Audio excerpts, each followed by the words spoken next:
Hello, Econ folks. This is Saki Mahmood. Today, I'm going to explain how the permanent fiscal and monetary change can impact the output and exchange rate. I will show the whole mechanism on the basis of A and DD schedule. So first, we need to understand what is a schedule or what is a DD schedule. So let's move to A schedule first. A schedule is the locus of all point showing the combination of exchange rate and output when the asset market is in equilibrium. It is a downward sloping. Why? Because let's see in the pen. Let us see in the panel A. We observe that with the increase of output, their money demand shifts to right. So when money demand shifts to right, there is a money supply. Then the interest rate, domestic interest rate increases. When domestic interest rate increases, there is inflow of foreign currency or inflow from the foreigners. There is increase of investment. So overall, there is more dollar or more foreign currency coming in the economy, which results to appreciation of currency. So the increase of output, there is appreciation of currency. That is when output moves from Y1 to Y2, there is an appreciation E1 to E2. Now, let us know about DD schedule. DD schedule is depicts the same thing like locus of all point or combination of exchange rate and output, but it shows the equilibrium, not the asset market equilibrium, but it is the goods market equilibrium. The goods market equilibrium is when aggregate demand equal to the output. So what it is happening here is that we can observe that when the exchange rate increases, that is E1 to E2, so there is depreciation. When there is depreciation, what happens is that there is more export, so it overall shifts the eddy curve upward. So when eddy curves upward, there is a rise in income we can observe here. So it is upward sloping. So in the goods market equilibrium, the locus of all point of exchange rate and output is upward sloping. Y1 when Y1 goes to Y2, and Y1 when Y1 go to Y2, then naturally there is a depreciation of currency in the DD schedule. So now let's get back to our main point, that is a fiscal change. What is a fiscal change? Fiscal change could be any economic change by the government. It could be like increase or decrease of taxes or rise and fall in government spending. So what is the main difference between temporary and permanent fiscal change? Temporary fiscal change is mainly a short-term phenomenon, like a fiscal change happening like 6 months back. Like there is a in the 6 month back there is an expansionary policy, and after 6 months there is a contractionary policy. So it's a very recent concept. But in the permanent change, what it is happening is that it is not only changing the output and exchange rate, it has an impact on the expected appreciation or expected depreciation.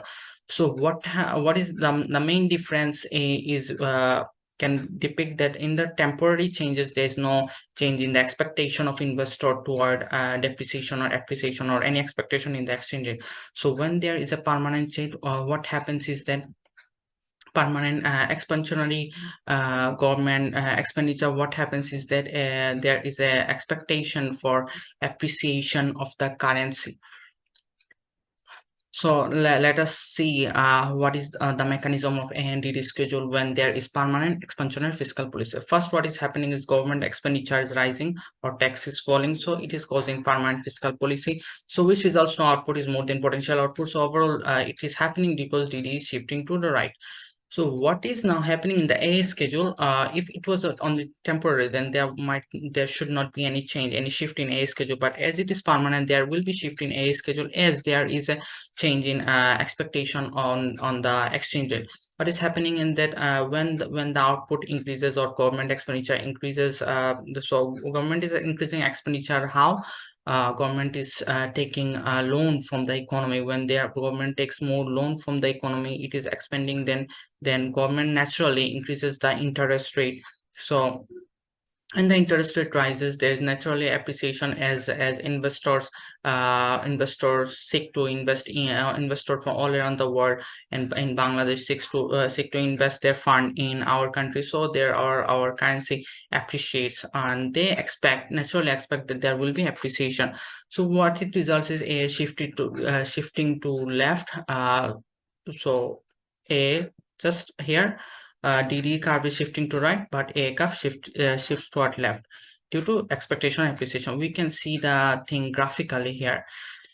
So first, what is happening is DD curve is shifting toward right. So we know when DD curve shifting toward right, there is a natural increase of output and there is an appreciation of currency. But due as there is expectation of appreciation, so what is happening is it is shifting A curves toward left.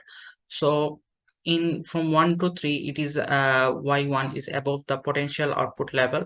But in the long run, that is in two, what is happening is that the economy is getting back to the potential output level. So overall, the effect on output is nil. In the long run, what is happening is that it can be said that exchange rate appreciation has offset the increase in output. How? Because when there is appreciation of currency, so the export is not that much lucrative, or our competitiveness in export reduces. So overall, as export gets reduced, export gets expensive, so output come back to from Y1 to YF, cannot be also said in that manner.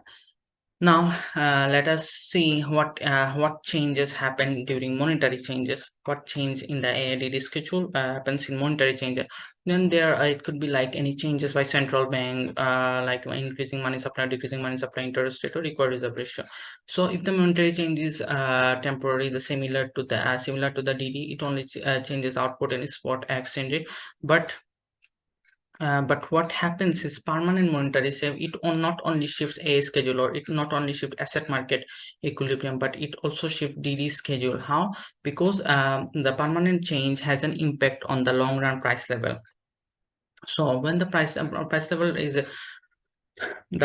is fixed in the short run, or sticky in the short run, but in the long run price level changes. So a permanent monetary change has an impact on both A and DD schedule, similar to our previous case, how permanent fiscal change has both impact on DD and A schedule. Now let us see how this phenomenon works. So first, what is happening is money supply is increasing. When money supply increases, there is naturally a curve shifted toward right. So there is moreover there is expectation of depreciation, which results a moves towards right more than the temporary changes. But as it is the long run phenomenon or permanent, so what is right? Prices rise. So when prices rise, M by P falls. So when M by P falls, and money supply falls, so A shifts back to left. What is happening is first it is going right, then it is going left, like it is shifting right, then shifting left. What is happening in the DD schedule there? When the prices have risen, so prices as the prices has risen, what happens is that our export lose competitiveness, our goods are more expensive, so overall export falls. When export fall, so DD shifted to left. We can see the concept graphically here.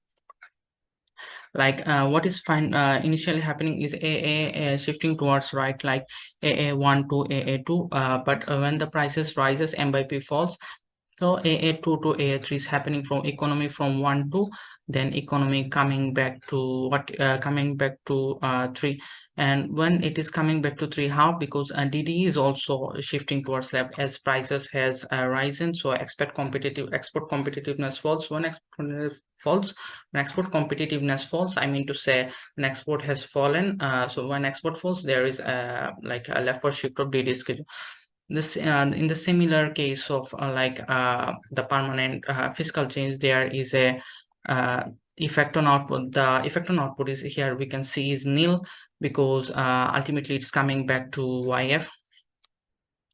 Overall we can see that first there is a depreciation from E1 to E2, but in the long run there is an appreciation E2 to E3. But we can observe there is a net depreciation, which can also be called the extended overshooting. So it overshoot from a short run, it is not in the short run, it's not moving from E2 E3, it's moving to E1 to E2. So there is more depreciation in the short run than the appreciation of short run. So overall there is an overshooting, so overall there is a depreciation of currency.